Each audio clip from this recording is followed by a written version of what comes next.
जय श्रीराम. मी तुमचा लाडका तेजस तुमचं स्वागत करतो एका नवीन व्हिडिओमध्ये. झोपेतून उठल्या उठल्या आपल्याला ऑर्डर भेटली होती की उद्या कांदे घेऊन जायचे मार्केटला चालमने भरायला. माझ्या अशा छानशा तोंडाकडे पाहून तुम्हाला वाटत असेल की झोपेची कमी असं. त्याच्यानंतर चालू होतं कांद्या भरण्याचं काम. त्यांच्यासोबत एक डील करून घेतली. म्हटलं कांदे भरून ठेवा, मी उद्या घेऊन जाईल. हमारे यहाँ ऐसा ही होता है. घरच्यांसोबत डील कन्फर्म करून आपण निघालो होतो सटाणा. ते जाऊ द्या, आपला भालू कसा दिसतोय एकदम गोंडस. सटाणा आलो तर डीके गौरवला त्याचा व्हिडिओ दाखवत होता आणि तो पाय किती निर्लज्ज आहे, त्याचा व्हिडिओ पण हसतोय अजून. गौऱ्या म्हणे एक काम आहे म्हणे तेवढं करून येऊ. म्हटलं मग चालेल ना. चल चल चल चल चल.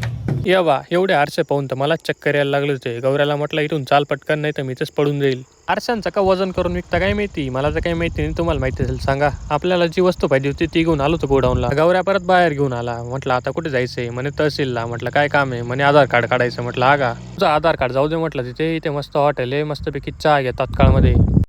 आज कमाएंगा तो कल बैठकर खाएंगा.